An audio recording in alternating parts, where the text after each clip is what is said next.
Alhamdulillah. Bismillahirrahmanirrahim. Assalamualaikum warahmatullahi wabarakatuh. Berjumpa kembali di channel Nulitan dan Gerah Mualaf Jakarta. Pada malam hari ini saya kedatangan seorang tamu dari MCI ya, betul? MCI. Mualaf Center Indonesia. Alhamdulillah, dengan Ustadz. Jangan Ustadz. Oh, jangan Ustadz. Kiai. Jangan. Biasa dipanggil kalau dari teman-teman Ko.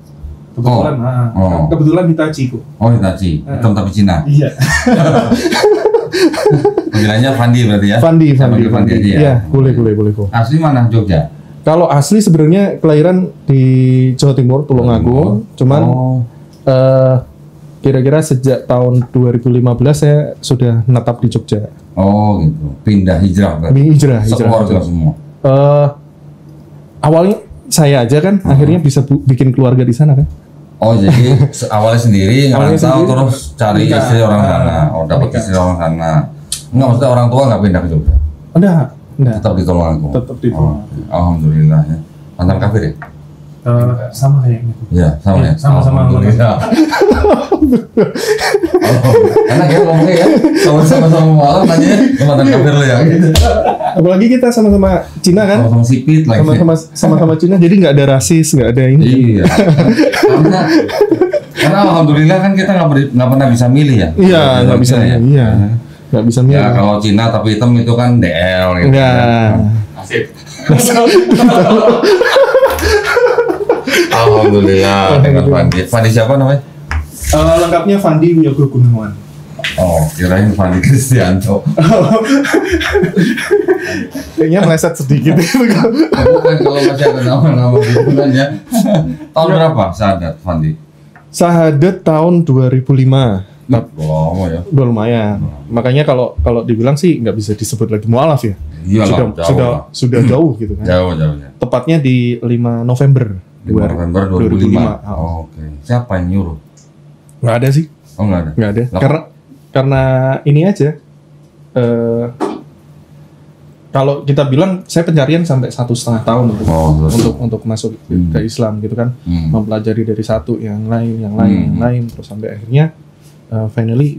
Maksudnya satu yang lain-lain, maksudnya agama yang lain? Iya. Oh, bukan Islam yang lain? Bukan. Jangan salah sebut. Ntar ada Islam ini gitu. Bukan. Apa lagi? Kan kalau kita bilang di Indonesia saat itu agama yang diakui kan ada 5 tuh. Oh, belum 6 ya? Belum 6. Okay. Saat itu belum 6. Tapi kan di keluarga saya ada 6 jenis. 6 agama? 6 agama. Dalam satu keluarga? Dari keluarga besar. Oh, keluarga besar. Jadi kalau ada Muslim juga berarti? Enggak. Maksudnya tadi 6 mini. Kalau yang Muslim biasanya kan ya tahu sendiri lah. Kalau Chinese tuh kalau sama Muslim gimana gitu kan, kadang kita kayak dilupakan gitu kan. Yeah. Nah itu rata-rata mayoritas tuh di Kristen, terus kedua Katolik, Buddha, Hindu. Ada Hindunya juga? Ada Konghucu. Oh. Kalau Konghucu bisa dibilang meskipun meluk yang lain, tapi tetap ada. Itu keluarga besar. Keluarga besar. Tapi maksudnya kalau yang Hindu tuh bukan yang sejarah gitu? Satu marga sih. Oh, satu marga. Oh, dan ada aliran kepercayaan juga. Jadi makanya 6. Oke. Yang saya pelajari dulu awalnya 6. Iya. Tapi mempelajari yang dipelajari jadi apanya aja? Kalau saya itu karena pas saat itu bisa dibilang kan pemikiran saya belum sedewasa sekarang kan.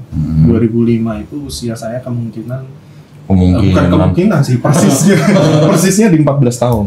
Wih, 2005 itu 14 tahun. Jadi sekarang masih 33 sih. Baru lah ya, 33 ya. Nah, masih kan? Iya baru, belum 70 kan? belum. Jadi mempelajari agama-agama waktu itu. Jadi awalnya saya besar di Kristen Protestan, gitu kan. Gerejanya GKA. Apa tuh? Gereja Kristen Abdiel. Iya. Oke. Terus? Nah, dari Engkong itu kan sering ini ya. Sering ngajak saya itu ya ibadatnya bukan ibadat anak-anak dari mulai TK tuh. Jadi sering dibawa ke ibadat dewasa. Oh, terus? Yang habis subuh. Oh, oke. Yang habis subuh sampai padahal akhirnya itu seringnya kalau anak-anak lain kan cuman hari Minggu aja kan. Kalau saya dari Sabtu kadang malam itu sudah mengikuti ibadah malam. Akhirnya dari situ kan kehidupan saya jadi bisa dibilang separuh sudah berada di gereja. Oke. Kan karena dari itu pun juga dan sering baca itu dari kecil itu kayak cita-citanya. Ini saya dikit. Nggak apa-apa. Oke. Dari kecil itu karena seringnya diajak ke gereja, terus ini akhirnya punya cita-cita itu untuk jadi martir. Hah? Sampai mau jadi martir? Iya. Dulu ngeri apa? Jadi kalau mic-nya agak depan mulut. Depan mulut. Jangan sini. Agak jauh nggak apa-apa, tapi depan mulut. Nah, enggak dah sini dah. Terus? Oke. Nah, dari situ akhirnya kan kita memperdalam, terus sering ikut bantu di gereja kan gitu kan. Jadi pekerja gereja. Pelayan ya. Marbot. Bisa dibilang pelayan ya kalau kita biasa. Dan pas usia 9 tuh sudah mulai bantu nyiapin sekolah minggu. Oke. Oh, 9 tahun. Iya. Lah 9 tahun kan masih jadi anak sekolah minggu harusnya. Iya, tapi karena pas saat itu karena ini itu sering bantu nyiapin, terus nanti duduk bareng tuh. Bantu nyiapin terus sampai waktu sudah mulai bisa bercerita, itu saya sudah mulai ngajar. Umur berapa? Kira-kira 11-12 itu. 11 tahun 11 udah tahun. ngajar sekolah minggu. Oke. Tapi kayak apa ya? Istilahnya kita kayak guru tandem. Oke. Kalau misalkan dari ini ceritanya saya sudah menguasai gitu kan. Nah, saya diminta untuk ini. Jadi kayak pelatihan mulai ngajar tuh. Nah, muridnya sendiri pun itu rata-rata ya di bawah 6. Di bawah 6 tahun ya masih. Buat anak-anak. Iya, buat anak-anak. Banjir Nuh gitu ya. Banjir Nuh terus ini. Binatang sepasang masuk kapal gitu ya. Kan di situ juga udah dijelasin kan. Nuh itu diperintahkan sama Allah Bapa untuk memisahkan hewan yang halal dagingnya untuk dimakan dan haram dagingnya untuk dimakan. Itu jadi konsep halal haram itu sebenarnya juga ada di dalam Bible ada. Terus selain itu? Nah, setelah itu kan saya kayak mikir kan, terus pas saat itu terus patungnya buat apa tuh di depan kan gitu kan. Saat itu saya sih begitu gitu kan. Cuman karena memang gereja saya pun itu kayak bikin majalah itu loh. Apa? Majalah remajanya, majalah buletin gitu. Nah, cuman overall karena memang saya sendiri itu tidak secara spesifik kayak anuin Koko untuk baca Bible secara detail, tahu titik letaknya itu. Dari momen itu saya akhirnya mulai tuh baca Bible dari awal gitu kan. Baca Bible dari awal yang terus pertama itu logika yang pertama tuh anaknya Adam Hawa itu kan laki semua. Ada satu lagi kan. Itu. Nah, itu semua laki tuh. Cuman dijelaskan di situ menikah dengan anak-anak Allah yang lain. Nah, di sini saya pertanyaan, kalau ada anak-anak Allah yang lain, ini siapa? Kan gitu kan. Akhirnya mulai bimbang, mulai ini. Terus itu umur 11? 11, 12, enggak sih, itu kan saya syahadat 14 ya. Itu kira-kira 1,5 tahun sebelumnya. Itu umur 12-an lah ya. Jalan 13 karena berarti. Kan pada saat itu saya sendiri masih minim literasi dalam hal ini. Dan pas saat itu juga saya akhirnya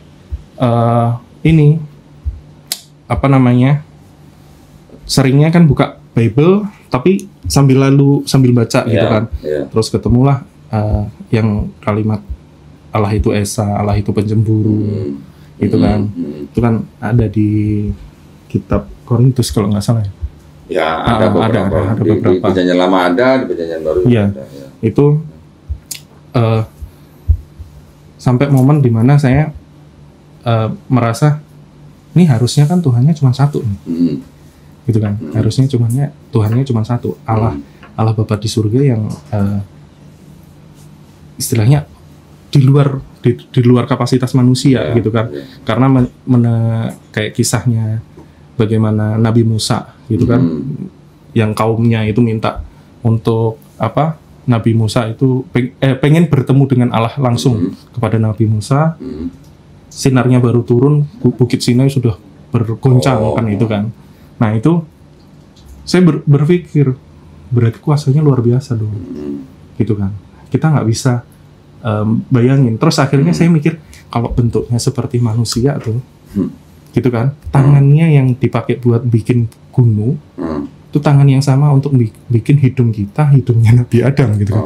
Jadi saya mikirnya kayaknya nggak masuk logis deh, kan gitu kan. Terus habis itu at moment saya melihat ke agama lain kan. Saat itu yang paling dekat Katolik. Tapi atau masih sama aja sama aja gitu kan. Kalau GKA kan cuma Protestan, kalau Katolik kan memang beda. Ya, memang beda. Namanya? Beda denominasi sebenarnya, tapi sama-sama Kristen. Iya. Terus habis itu dari poin itu saya akhirnya ke yang Buddha. Saya diam buka. Nah dari situ itu saya agak lupa ingat ya, karena saya pas saat itu cuma beberapa hari baca kitabnya yang dari saudara saya itu. Itu pada akhirnya itu penyembahannya itu ke sosok yang di atasnya Buddha lagi. Jadi ada di atasnya yang lebih tinggi lagi di atas Buddha, dan itu kayak digambarkan seperti sinar saja. Kalau kalau saya sendiri kan dulu kan melihatnya kayak yang di film Kerasakti itu, di atasnya itu kan ada sinar lagi, kan tidak digambarkan sebagai bentuk. Nah terus habis itu saya mikir lagi kan, wah ini kok begini lagi nih ketemunya. Ke Hindu akhirnya, ke Hindu yang paling dekat kan, memang juga ada saudara juga yang di Bali kan. Itu saya ini kembalinya ke yang Widi gitu kan, yang satu, yang mereka juga nggak gambarkan sebagai bentuk juga kan, Sang Yang Widi. Terus? Nah karena pas saat itu saya sendiri juga minim literasi tentang Islam gitu kan, akhirnya saya milih tetap bantu di gereja tapi kayak setengah-setengah, gitu kan, kayak setengah-setengah, cuman kayak identitas saja. Tapi dalam setiap hari itu saya lebih ke nggak percaya dengan agama, tapi percaya adanya Tuhan. Berarti agnostik berarti. Ya. Lebih ke agnostik. Itu kalau agnostik itu hampir 6 bulanan lah. 6 bulanan agnostik, sampai akhirnya pada satu titik saya ketemu kan. Jadi dulu niatnya begini, saya kan dari sekolah Katolik awalnya, yayasan Katolik. Waktu TK SD itu di yayasan Katolik kan gitu kan. Nah terus setelahnya itu saya niatnya masuk ke negeri itu untuk memperluas ini, untuk ngajakin orang masuk ke gereja. Tayangan saya umur berapa itu? Ya masih di itu sebelum SMP. Sebelum 2014. Sebelum 2004. Hah? Sebelum 2004. Iya, 2004 kan saya berarti kira-kira umur 13 kan? Ya kira-kira 12 13 lah, ya, 12 13. Kan 2005 tadi umur 14. Nah, berarti kalau 2004 berarti umur 13. Iya. Ya. Udah mikir mau bawa orang masuk gereja. Ya, memang dari SD itu sudah kepikiran begitu sih. Dari dulu. Berarti militan ini. Dari martir ya. Itu sampai mau jadi martir, mau bawa orang ke gereja, berarti kan SMP kan itu kan? Iya, dari mulai kelas 6 SD itu sudah mulai ngajakin orang untuk masuk ke gereja. Iming-iming. Radikal ya? Gitu kan. Radikal. Terus?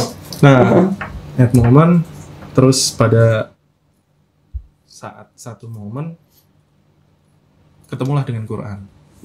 Terus bacalah terjemahan. Jadi waktu SMP itu kan niat saya buat ini baca Quran itu salah satunya kan niatnya buat kita bareng ngobrol kan, Oke. sama bukan bareng ngobrol sih, Ya. lebih ke memikat gitu Ya, untuk ya. bahasanya begitu. Terus, Nah, qadarullahnya malah nemukan keesaannya di situ. Jadi meskipun saya itu pas saat itu masih istilahnya agnostik ya, tapi karena keterikatan saya sama gereja itu kayak besar, masih kuat, itu tuh rasanya masih pengen ngajak orang buat ini dulu kan gitu, karena kebiasaan dari ini ya. Jadi kayak mulai dari kelas 6 SD itu kadang kan bayangan orang-orang kayak gimana sih caranya anak kelas 6 gitu kan. Jadi saya tuh biasanya kayak nyamperin tukang becak kah, atau warung yang saya tahu kalau itu dia bukan Kristen gitu kan. Terus kayak warung gitu itu biasa kan kalau azan tuh saya kan beli apa gitu kan. Loh, ibu nggak sholat nih kayak gitu kan. Ibu nggak sholat gitu kan. Saya terus gampang bisa nanti kok kan gitu. Emang kalau nanti Tuhannya nggak marah kayak gitu kan. Terus dia kan sudah biasanya itu sudah mulai bingung jawab. Terus habis itu saya mulai ke bahasa begini. Kalau memang Tuhannya sampai marah, emang Tuhannya ngapain? Besok warungnya langsung sepi, atau ibu langsung dibikin sakit, atau bagaimana? Kan itu kita ngomong secara logik ya, secara logik seperti itu. Dan akhirnya kadang itu mereka akhirnya ketika kita ajakin kayak, ayo ke gereja, makan-makan, gitu kan, biasa lah, caranya. Akhirnya ngikut. Tuh. ada yang ikut. 1-2 lah ya pas saat itu. Cuman kalau yang agak ini pas waktu ikut KKR, cuman jumlah tepatnya saya enggak ini. Tapi kalau KKR itu kan saya secara tim ya. Jadi nggak bisa, itu pencapaian saya pribadi. SMP kan. berarti masih di Tulungagung? Masih. Saya lepas Tulungagung tahun 2011. Keluar dari Tulungagung. Masih antar kota. Akap ya. Bisa Antar kota antar provinsi. antar provinsi. Ya. Terus 2015 menetap di Jogja. Dan uniknya proses saya syahadat itu begini. Ketika saya mempelajari Islam, saya mengetahui bahwa Islam itu menyembah Tuhan yang satu, esa tuh, gitu kan. Di situ saya mulai interest gitu kan. Terus ngelihat sebenarnya yang saya lihat ada beberapa poin di sini. Tuhannya Esa satu, Nabinya Muhammad itu pun tidak dimuliakan di atas manusia, tapi tidak setara dengan Tuhan. Ya. Kan gitu kan. Ya. Dari momen itu saya akhirnya penasaran kan. Penasaran, baca di Al-Quran, terus saat itu karena kita ngomong ini logika saya pada saat itu kan, baca Quran terus nemu ayat tentang ini proses manusia diciptakan di dalam rahim, embrio ya. Dari mulai embrio sampai akhirnya menjadi manusia itu kan bisa kita bilang penggambarannya detail kan? Detail di dalam Quran. Nah, logika saya pada saat itu zamannya Nabi itu belum ada namanya USG, belum ada namanya X-ray kan gitu kan. Berapa banyak ibu hamil yang harus dibedah perutnya untuk dicek perkembangannya? Itu logika saya pas saat itu, logika pas saat itu. Yang kedua itu tentang air laut yang tidak bercampur. Nah pada saat itu saya dan sampai sekarang saya itu tidak pernah menemukan sirah Nabi Muhammad itu naik ke atas kapal dan berlayar. Kan gitu kan. Kok sholat Gibraltar gitu? Nggak ada. Kan gitu kan. Atau naik unta ke ujung Afrika gitu. Kan nggak ada. Ya. Tapi saat itu pemikiran saya begini, kalau ini yang ngasih info tentang hal-hal ini tadi bukan info yang A1, kok kayaknya lucu ya. gitu kan. Sedangkan apa yang tertulis di dalam Quran itu 700 tahun yang lalu, sekarang kita 1400 1400 Ya. maaf. Terus Bayangan saya 700 Masehi. 1400 tahun yang lalu itu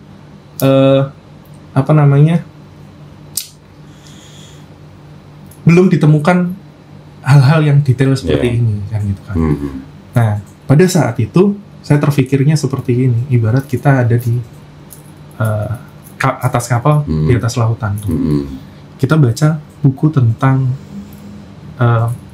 apa yang ada di lautan, ikan, terus cumi apa. Tapi kita cuma baca, tapi kita nggak ngelihat sendiri, kita nggak ini.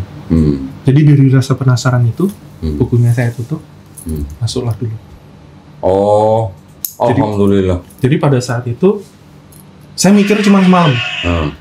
Ketika sudah baca semalam, itu tuh langsung. Paginya saya datang ke guru pas itu guru SMP saya. Kan ada guru, kalau di negeri kan ada guru untuk khusus agama Islam, agama Kristen kan ada. Saya datang ke guru agama Islam, kaget beliau. Kamu udah dipikir matang? Sudah izin orang tua. Padahal belum saya. Tapi saya ngomongnya sudah kan. Akhirnya langsung syahadat dibawa ke PA, Pengadilan Agama. Saat itu. Terus abis itu kayak orang on dibilang. Jadi perkiraan saya itu, saya tahu ada tuntunan sholat gitu kan. Tapi saya nggak pernah ngebayangin kalau sholat itu wajib 5 kali sehari. Belum tahu. Terus juga ternyata pas saat itu saya syahadat itu momennya seminggu atau 2 minggu sebelum puasa. Saya lupa waktu persisnya, kok nggak sampai 1 bulan. Jadi harus langsung puasa. Jadi langsung harus puasa. Terus kayak sempat mikir, wah, salah agama nih katanya. Bukan salah momen nih. Gitu kan. Salah momen ini syahadatnya. Bahkan jadi saya ada satu momen lucu ya. Jadi waktu pertama kali saya sholat itu sholat duhur. Sholat duhur. Cuman pas saat itu memang saya nggak dikasih tahu untuk mandi besar dulu gitu kan. Cuman ngikut aja dulu gitu kan. Ngikut wudhu gitu kan. Karena wudhu saya lama kan, saya lihat gini kan, sambil ngeliat teman. Ternyata dia udah selesai duluan, nunggu yang lain ngeliat lagi kan. Akhirnya itu saya masbuk nih, imam. Jamaah ini masbuk. Tapi masbuknya belum ruku. Ya kan. Waktu saya sujud, teman saya ada yang masbuk sebelah kanan. Terus? Ya kan. Selesai salam imamnya. Saya kan mau ikut salam, mau noleh gitu kan. Noleh lah ke kanan dulu. Teman saya berdiri. Ikut berdiri. Bayangan saya kan karena saya telat, kan gini. Berarti kalau telat harus nambah lagi gitu kan. Akhirnya ikutlah berdiri tuh. ikut 1 rakaat lagi ngikutin dia gitu kan. Karena belum hafal bacaan, belum hafal apa-apa kan. Udah ngikutin aja. Tapi alhamdulillahnya teman sebelah saya ini dia itu nggak pernah ngasih tahu sampai 3 tahun 4 tahun kemudian. Kenal sama dia orang-orang? Iya, karena teman sekolah kan. Teman sekolah. Jadi dia baru ngasih tahu itu setelah kita di SMA kelas 2 atau kelas 3 itu bikin reuni SMP tuh. Dia cerita di situ. Dulu kamu pertama sekali sholat itu sholatnya 5 rakaat. Apa iya? Iya, dulu begini. Oh iya, jadi teringat kan kejadian itu. Oh iya, memang saya tambah gitu kan. Tapi mungkin kalau pas saat itu saya langsung dikasih tahu mungkin bisa malu kan. Kayaknya Masya Allah ini sama teman saya ini. Kalau saya tahunya 3 tahun kemudian. 3-4 tahun kemudian dia. Dia keep 3-4 tahun itu. Iya. Wah, ceritanya ini belum ditanya udah nanya, udah cerita terus. Jadi tadi menjadi guru sekolah minggu ketika usia 11-12 tahun. Berarti kira-kira sekitar 2 tahunan ya berarti ya. Sekitar 2 tahunan, terus belajar agama-agama lain, termasuk Hindu, sampai akhirnya nemu Quran. Iya. Itu nemu Qurannya di mana? Atau ada yang memberikan atau gimana? Enggak, saya iseng.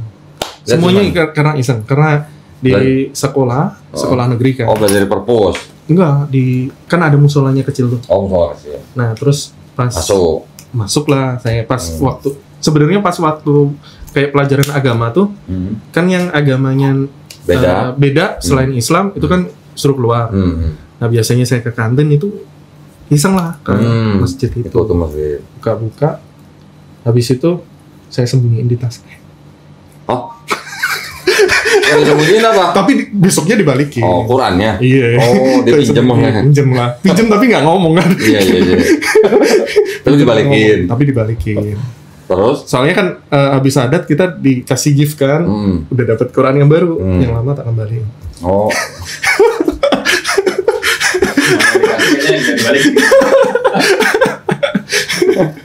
Nah, waktu umur 14 itu ketika syahadat, tadi bilang dibawa ke pengadilan agama untuk syahadat di sana. Iya. Oh, jadi yang mensyahadatkan? Yang mensyahadatkan dari PA. Oh, jadi petugas pengadilan agama. Pengadilan agama. Oke. Kan belum punya KTP kan? Belum. Terus dikasih apa? Dokumen apa waktu itu? Surat izin dari orang tua, tapi tanda tangannya kebetulan mami saya bisa, jadi yang bisa maksudnya situ, Pandi yang bisa meniru tanda tangan mamanya. Karena tanda tangan orang tua kan harus ada surat izin orang tua kan. Iya. Tanda tangan mami papi kan saya bisa gitu, jadi saya bisa meniru maksudnya. Susah amat kamu. Waduh, memasukkan tanda tangan orang tua. Iya, tapi alhamdulillahnya kan setelah itu kan 4 tahun kemudian mami papi juga masuk Islam. Alhamdulillah. Karena apa waktu itu? Kalau pas saat itu sih sebenarnya kalau mami lebih ketika mami lagi sakit tuh, lagi sakit keras, terus beberapa minggu sebelum ininya meninggalnya beliau, itu kan sempat ngobrol sama saya. Afan, kalau mami ini sudah agak kuat, kamu mau nggak ngantar ke gereja? Terus pada saat itu saya ngomongnya, nggak apa-apa Mi, tak antar. Nungguin di sebelahnya mami, megangin mami untuk duduk. Saya jawabnya mau. Gitu kan, nggak apa-apa Mi. Gitu kan. Itu ketika mami umur sakit. Berapa? Itu 2010 berarti saya 19. Sudah 5 tahun. Iya. Sudah 5 tahun masuk Islam. Nah itu orang tua tahu nggak itu? Selama 5 tahun itu? Tahu. Oh, udah tahu. Oke. Reaksi? Ya seperti keluarga lain. Oke. Jadi, seperti keluarga lain. Oke. Jadi seperti keluarga mualaf yang lain maksudnya. Keluarga mualaf dan Chinese. Dan Chinese ya. Yang tipikal gitu lah ya. Tipikalnya dalam arti belum bisa melihat agama yang agama Islam setara dengan agama lain. Gitu ya. Oke. Jadi selama 5 tahun itu berarti mami papi ini mengasingkan atau sampai bagaimana? Nggak usah detail kalau memang nggak perlu ceritain. Kalau dibilang karena kalau saya poinnya begini kok, karena mami papi sudah masuk Islam itu kan Allah sudah ampuni semuanya kan. Jadi kalau dibilang saat itu saya nggak sampai ya sempat lah mengalami hal-hal yang seperti itu sempat. Tapi tidak lama. Okay. Paling kembali rumah. Oke. Terus dari momen of dari keluarga itu pada mulai syahadat itu ketika mami. Jadi mami itu pas setelah saya jawab seperti itu, akhirnya kan mami tanya. Mami tanya, kenapa kamu dulu memutuskan untuk masuk Islam, padahal kamu yang paling kuat ketika di gereja gitu kan. Dari anak-annya mami 4 itu saya yang paling ini gitu kan. Paling straight gitu. Agak straight, paling militan gitu. Iya. Kalau atau paling radikal yang ini militan lah. Ya, bisa dibilang tuh sebelum syahadat kok. Sebelum syahadat, jadi sebelum saya ini ya ketika saya mulai aktif di gereja itu, saya bisa dibilang benci sama Islam. Oke. Benci sama Islam, bahkan sampai kalau dengar azan tuh real telinga itu sakit. Waduh. Berasanya kayak berarti sakit. speakernya jelek itu kalau begitu. Ya nggak tahu sih. Coba speakernya bagus ya. Sampai kalau TV kita lagi nonton TV gitu kan, tiba-tiba azan maghrib kan. Dilempar TV-nya enggak? Oh. Sayang tuh ya. Mami papi nggak sekaya itu. Kirain azan marah lempar sendal gitu enggak. Terus Nah, jadi dulu bisa dibilang saya sampai yang sakit. kenapa gitu? Kenapa kok melihat Islam begitu? Apa ya? Dulu juga sempat diajarkan di dalam gereja ya. Oh, di gereja? Iya, sempat didogma lah dalam artian itu janganlah kamu beribadah seperti orang-orang fasik yang dimana dia mengadah tangannya ke atas menunjukkan ibadahnya, terus menempelkan dahinya ke tanah itu ada. Jadi kayak menunjukkan gerakan sholat dulu, tapi di ini